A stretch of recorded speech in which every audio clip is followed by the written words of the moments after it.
Good morning. My name is Deborah Bain. I'm with the Victim Services Unit for the California Attorney General's Office. I just want to say, first of all, it's an honor to be here today. Many of you have had the opportunity to partner with us in the past and also currently, but some of you may have not had that opportunity. So I just briefly want to let you know what the Victim Services Unit is for the California Attorney General's Office. We were established with a primary mission of filling in the gaps for services to victims. These gaps resulted, for example, from cuts in resources and cuts in personnel. And our mission is to really partner with you to provide comprehensive services to victims. We're very fortunate in California because we have an Attorney General who is committed to providing comprehensive, effective services to victims and their ability to enforce their rights. McGeorge has asked me today to touch briefly on some of the outreach efforts we have made with regards to underserved communities. And I just briefly want to talk about 3 efforts that we've made in terms of Native American victims, victims who are blind, and victims who are deaf, and the genesis of some of those outreach efforts. A few years ago, I hosted a training on victims' compensation, and during the course of it, somebody approached me and said, "Hey, have you read the Cal-EMA report about Native Americans and violence?" And I said, "No, I haven't." I had worked at a shelter, I had been a vertical prosecutor, and I read the report and I was shocked to find out that Native American women experience a rate of violence at 3.5 times higher than any other group in America. And that number is not a true representation, because the reality is that that's a low number, because oftentimes the acts of violence and sexual assault are not reported. And I thought about my own personal experience, working at a domestic violence shelter, being a prosecutor for over 9 years, working at victim compensation, working at the Board of Parole hearings, and I recognized the fact that I had never encountered a Native American victim. And I also realized that my experience was not an anomaly, that there was a real gap in services and outreach. And so I contacted our Office of Victims of Native American Affairs. California is the first state to ever have an Office of Native American Affairs. And we met with the Director of Intertribal Council. Intertribal Council represents over 40 tribes in California. And I think that in terms of reaching out to underserved communities, it's essential that you first start with actually outreaching to the community and asking, what are the barriers that's causing marginalization? What are the factors that may result in distrust of government officials or other service providers? And what do you immediately need? And in speaking with the director for Intertribal Council, what was the immediate need was outreach efforts in a collaborative sense to law enforcement, to victim advocates, and service providers, so they could understand the Native American experience, why there was distrust, why there was intergenerational trauma. And as a result of that, we developed a very comprehensive program, a training, which incorporates media, and it's been offered in many different versions throughout California, and most recently Stanford. And it will be offered again in June in Sacramento. And you will hear the fact that oftentimes they do not report because they don't think there's going to be understanding. And we have to start with the idea of taking the time to understand. They also asked to collaborate with us in the development of a resource card in conjunction with a Marsy's card that provided culturally relevant resources, which we did and is available. In speaking about Marsy's Law, you're going to be hearing about it later, excuse me. I just want to touch on something, and that is, when Marsy's Law passed, it provided essential rights to victims. And one of those rights is that every California victim, every single victim of crime in California, is to receive a Marsy's card at 2 times. First, from the law enforcement agency, and secondly, from the prosecuting agency. However, and this is no reflection on the drafters, nothing was said about translations. California is one of the most diverse, if not the most diverse state in the Union. And as a result of that, we took on the task of translating the Marsy's Law into 19 different languages, which is available on our website. Because victims cannot enforce their rights unless they're able to understand their rights. I can't think of what it must be like to be a Hmong speaker and have somebody hand me an English card. How would I know that I have the right to ask to be notified about bail hearings? How would I know that I have a right to be treated with dignity and respect? How would I know if I have a right to be informed about sentencing? unless I have it in my language and in a format also where I'm comfortable in accessing that. I recently spoke to a blind victim, and she will tell you up front, she had an amazing advocate, a wonderful advocate, who kept her informed at every single stage of the proceedings. She had no complaints at all about her advocates. But she happened to mention that nothing was ever given to her in Braille. And so we took upon ourselves to translate materials into Braille. And later I was meeting with her, and I sort of flippantly said, yeah, we translated this Marsy's Law into Braille.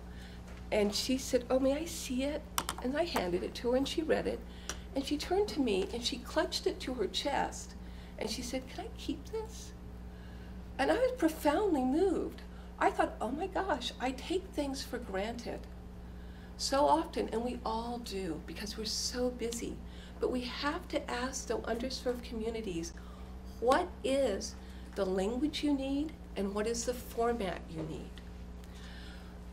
Recently, a law was passed which provided human trafficking notice. And it's a wonderful law. It will bring about a resource for human trafficking victims. But it's demonstrative of the fact that we need to engage the community. We need to talk among ourselves because the law required us to put on the posting specific language about human trafficking. The problem is when I sent it over to translators, they immediately called me and they said, Debbie, do you realize that this is in college level education language? And I said, no, I didn't know that. I said, and they said, well, can we simplify it for you? And I said, no, you can't, because we have been told exactly the language that we have to put on the poster. Now, this is no fault of the drafters. We all do this. But we have to reach out and make sure that we field study a lot of our documentation to make sure it's in an educational level that is accessible to all individuals. Human trafficking is very pervasive. It's all over, and individuals are coming from every corner of the earth. They have different languages, they have different educational levels. Again, with regards to this particular requirement, it was connected to the Federal Voting Act, that we are to translate it for the third language. It's English and Spanish mandated, but the third language is the third language most commonly used in that county pursuant to the Federal Voting Act. It sounds wonderful. The problem is the Voting Act requires that when it hits a 5% threshold, then you translate it. And speaking with a lot of service providers, there are a number of languages that will never probably reach the 5%. And so consequently, when we think about writing statutes and amendments and the laws, we need to think about the fact that let's talk to service providers. What do they need? What does the community need? With regards to our work with the deaf community, I was fortunate to work with NorCal, and they provided 2 trainings recently for law enforcement agencies, service providers, and advocates. They came and they spoke with a number of us on deaf culture and also assisting and supporting domestic violence victims and sexual assault victims. But I also found that during the course of working with NorCal, I have to be willing to be embarrassed. And I think a lot of us are not willing to do that. During the course of working with Leslie, I said to her one day, well, if I said anything wrong, let me know. Because I was talking victims. And she turned to me and said, well, now that you mention it, she goes, you keep mentioning victims. She goes, in the deaf community, we don't say victims because the signing for victim is the same as being stuck. So when you're talking to an individual, you're telling them they're stuck. We use the term survivor. Again, it's important to talk to the community, to ask them, what is the language you're comfortable with? What is the format you're comfortable with? How can we immediately meet your needs? With regards to the deaf community, again, a learning experience for myself was I spoke with NorCal about providing video or DVDs on domestic violence, the signs of domestic violence, the red flags, what to expect when you call a shelter. And the immediate response I received from NorCal was, that's not what we really need right now. We need sign language videos and materials that are an overview of just the criminal justice system so we can understand it and participate. And that's what I mean about reaching out to the community and finding out what is the immediate need and what is the format that's going to provide premium accessibility.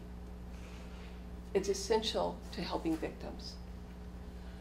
I noticed that working at the shelter and working at various state and county agencies, oftentimes we fail to ask the victims, how do they hear about us?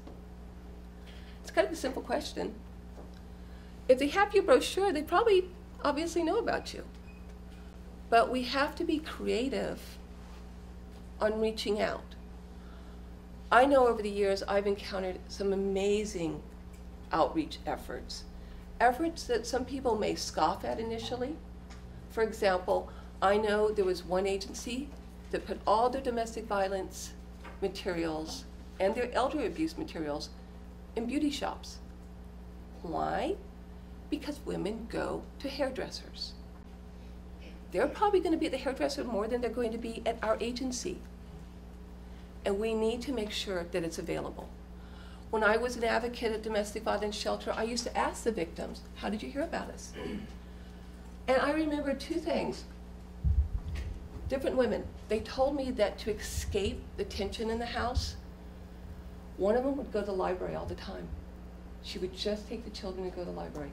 That's an opportune time to place materials. The other one spoke about going to the laundromat, that her husband was very oppressive, but he always let her go by herself to do the laundry. That's crucial to know. The materials need to be in the laundromat. And that brings up the issue of safety planning. You have to work with the members in the community who are experts like Leslie on safety planning. Because an individual who is disabled may have needs that you're not cognitive of without asking the expert. They may have transportation needs. They may have governmental documents that they need to comply with to make sure if they're getting aid, it's transferred to the appropriate person. Their perpetrator might be their caregiver. They're going to need a safety plan that works well for that particular victim. I recently spoke to an advocate, and again, the laundromat, that was the one area that the woman could go to. She worked with that woman for over 6 months to ensure that the safety plan gave her a guaranteed safe exit. Every time she went to laundromat, she would have within the clothes documents she needed, her children's records, clothes that she wanted to take with her. And it's that type of working with a community and the experts that are going to make it so that you're most effective with that victim in assisting. With regards to the blind community, I wanted to let you know of some things that we've been doing. I mentioned the Braille materials, and we just recently sent out Braille resource materials to every single victim witness center in California, also to service agencies that provide assistance to the blind. We also have a conference coming up. It's called Bridging the Accessibility Gap, and it is helping to improve services to blind and low vision. Jean spoke about just understanding the daily life, because the daily life will clue you into the barriers and what is needed. So I hope you attend. It's it's next month on the 14th. We will be having the Society of the Blind speak about the services they provide, the needs of the community, the outreach efforts that you can help with. We also will have the only blind prosecutor in California, and he will talk about preparing your witnesses, how you can assist, and also like a jury when someone is blind. With regards to outreach efforts, I look back over my life and my career, and I have to say that anything that I have been able to see that, especially in this position, I know it's made up of specific components. One, I have an amazing staff. We also rely heavily on volunteers, their talents, their expertise, their commitment. But also, we make a concerted effort to partner. Never overlook the opportunity to partner. People come here with different skills, knowledge, and abilities. And for us to really provide comprehensive, multidisciplinary services to the victims, we have to partner. And in these days of limited resources, high expectations, and great needs, that is going to be the key to our success, is partnering. So I invite you all today to partner and to reach out and to communicate with what we need now and how we can help. I want to again thank you for the opportunity to speak with you. Does anybody have any questions? Yes. We often translate materials into different languages, and one of the problems that I have is that with some languages, I have no way of verifying if this translation, because these agencies, you know, they hold themselves out as being experts in translating in different languages, but when I get the materials, I can't read it. And so, and it may not be a very common language, and I don't have someone reliable who I can have read it. You tell me, yes, that is an accurate translation of what you gave them. What, have you faced that, and how do you verify the lesser known languages? Right, and that is a problem. I know that at one time we internally used a translator. The person was native speaking, and it went out, and then we got calls where they said there was misspellings, and some languages, it's also nuances. What we subsequently did was I went out and I looked for certain key components. I looked to see whether or not, since a lot of the things were legalese, whether or not they had ever translated for the courts. That was key to me. A track record of translating successfully. Also, I wanted to know about their level of review. I do not want just one level of review. I want multiple levels of review, preferably at least 2 or 3. Additionally, with regards to the translations, I want live translation. I do not want machine translation. Because if we're going to put the materials out there, we want to make sure that it's accurate and appropriate. So those are the components I have looked at. And luckily, we have been very, very successful in translation companies that we've utilized. Does anybody else have any additional questions? I'm going to put out the flyer and make it available to all of you, and I strongly urge you and ask you to attend.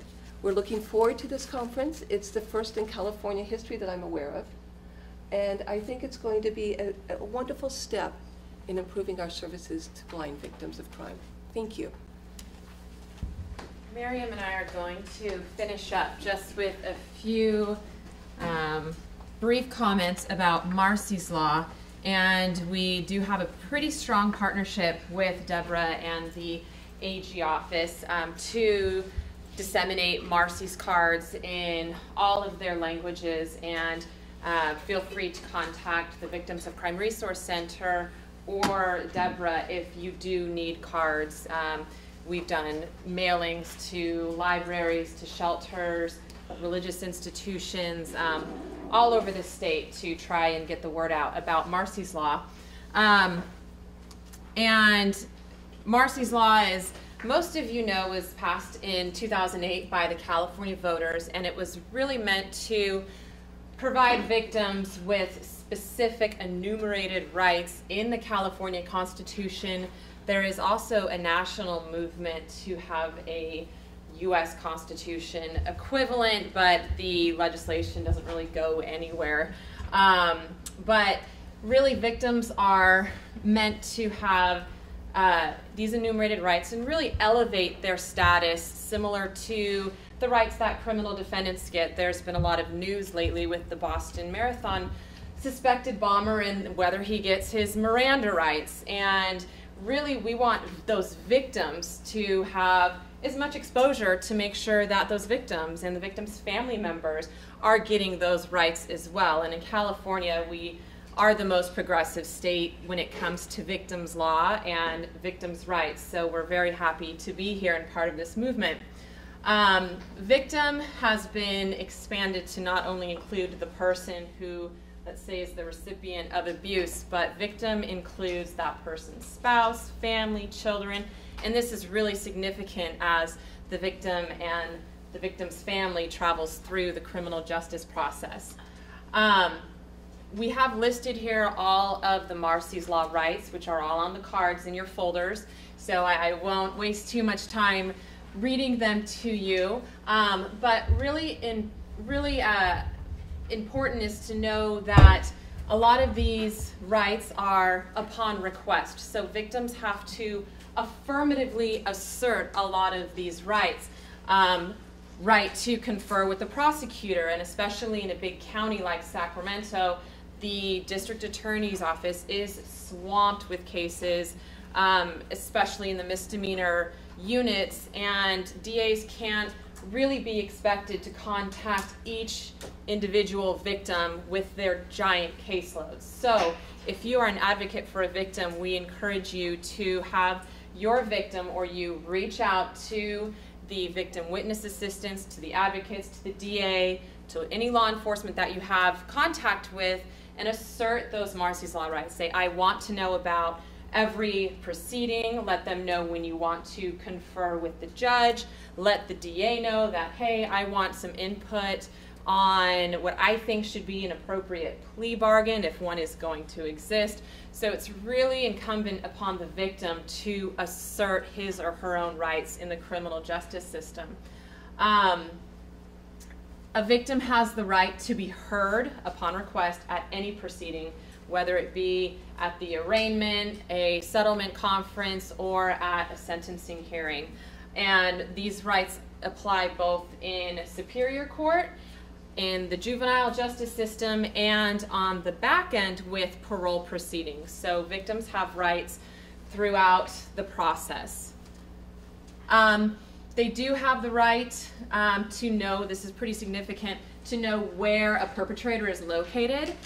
VineLink is a statewide registration system, and anyone can be notified of where an inmate is located, whether that inmate has escaped, transferred institutions. The VineLink provides phone call, text message, or email when there is any sort of movement of an inmate. And in Sacramento County, the sheriff operates its own individual registration notification system. It's called Sirens, S-I-R-E-N-S, and advocates, victims, citizens, members of the community can all register with the Sac Sheriff website to be notified of movement of inmates within Sacramento County. They have the right to restitution, return of property, like I mentioned before, to be really involved in the process with the Board of Parole hearings. And significantly, victims have the right to be informed of their Marsy's Law rights, and that's why Mariam and I go out and do a lot of these presentations to service providers and law enforcement agencies, because unfortunately not too many people know about Marsy's Law. It's a relatively new law. There's not a lot of case law on the subject, but we hope that with such a wide audience here that victims across the state will know that they have these Marsy's Law rights and that they do, in fact, assert them when they want to. And I will turn this over to Mariam to wrap up. All right, and I do know that I have 1 minute, so I'll go as quickly as I can, because I know a lot of you guys have meetings to be and places to be at. So I just want to talk very briefly about our experience with domestic violence victims. I'm not sure how many of you are familiar with the 1-800-VICTIMS line, but we operate a statewide 1-800-VICTIMS line where victims can call us to get information about the rights and also resources depending on the county that they live in. We get approximately 7,500 calls per year, and we do gather a lot of data. Deborah did talk about asking victims where did they get information about victim services, and that is a question that we ask, and a lot of times the answer is, you know what, I just went online and typed in victim, I don't know where to go, who to call. So it's very important that we do collect this information. We have done a survey and found out that about 25% of the callers, meaning 25 out of every 100 callers, is a victim of domestic violence, and that's excluding elder abuse, so the number is just going to go up from there. Like I said, most of the time these callers are very frustrated. They call agencies, they call organizations, nobody's answering, they don't know what to do. and they need information and guidance through the system, like Deborah said. In regards to the knowledge of Marsy's Law, as Kim mentioned, it was passed in 2008, and we have done a survey since November and found that only 2% were aware of these rights. So it's 2 out of every 100 callers. And these are callers that more than likely have the Marsy's card, but they don't really know what these rights mean. And if not, have been through the system, they've contacted the police. So this is excluding everybody that Leslie talked about that didn't contact law enforcement. So even people that are actually being proactive about their victimization don't know about the rights. And that's why it's very important for us to be doing this here, to be informing everybody about the rights and talking to service providers about victims with disability, especially because they're more than likely going to underreport or not report the crimes. Like Kim mentioned, we do a lot of presentations. We've gone out and spoken to victim service organizations that deal specifically with victims with disabilities, and also people with disabilities. We've gone to the Center for the Blind in Stockton and talked to people that are blind on Marsy's Law, identity theft, and a host of other issues. And they've reiterated the concerns that Leslie touched upon, and Jean, that they're afraid of coming forward. One story that really touched me is a person that said, you know what, I called the police, I was a victim, and what the police asked me was, have you taken your medication? And that completely turned them off to the system. They didn't want to go forward anymore. They were re-victimized. So it's very important for us to be culturally sensitive, like Sarah discussed, with issues that different groups deal with and different issues that people have. Plan of action. Okay, now we know there's a problem and we're all here because we're dedicated and we're committed to helping. Awareness of the problem is the first step, and now we're all aware of this problem. The second step is education, and many organizations are doing things. Deborah Bain talked about the wonderful things that she's doing, and the Victims of Crime Resource Center, in collaboration with Disability Rights California and Leslie, has been wonderful in helping us with this project. We're going to be publishing 2 manuals, one for victims with disability rights manual, and this is intended for victims of a crime that are disabled, and also their families, informing them of their rights, informing them of the criminal justice process. This is what's going to happen, this is who you're going to talk to, etc. And then also a list of resources throughout the state of California that they can call if they do need more assistance. The second guide that we're going to be publishing is a resource guide for assisting people with disabilities, and this is geared more towards service providers and law enforcement. And our goal is to take that one and eventually turn it into a training where we go out and do these presentations not only to victim service organizations but also to law enforcement, because it seems like the first point of contact that victims do have makes a significant impact as to whether they proceed through the process or not. And the last 2 slides I'm going to let you guys read. It's just a little bit more about the Victims of Crime Resource Center, because I know I've gone over. Thank you very much for being here. Yeah. Will those manuals be available on PDF so that we can? Yeah, they'll be available on PDF. All of our material is available on PDF on our website, 1-800-victims.org, and we're also going to be printing them. And the goal is to mail them out to whoever requests them. And we have your contact information, so once these publications are done, we will email all of you and let you know that they are available and you may request them at that time. Thank you very much, and thank you to our speakers. Yes, thank you, thank Leslie, you for coming from Oakland, and Deborah and Sarah. Thank you. Yes.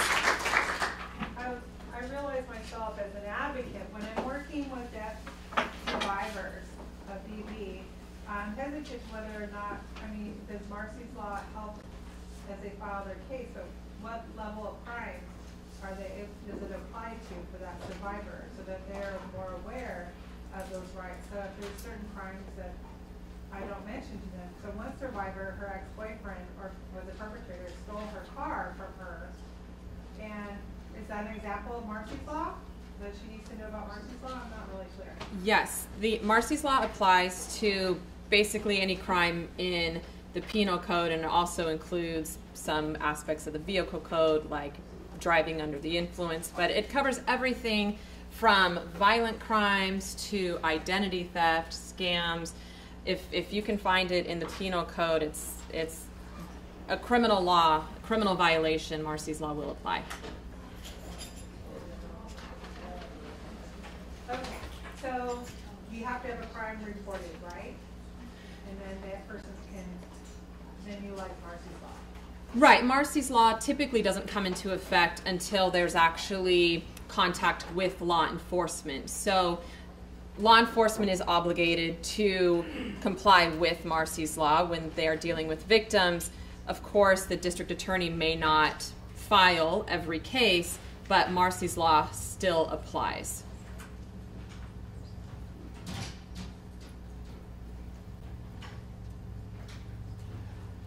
All right, terrific, thank you. You're welcome. Another question, can I talk to you, everybody else can leave, but. I have a quick announcement. For those of you who are getting NCLE credit, you have to come and pick up these papers before you leave. Thank you very We'll much, talk to you. everybody. Have a good afternoon. Thank you.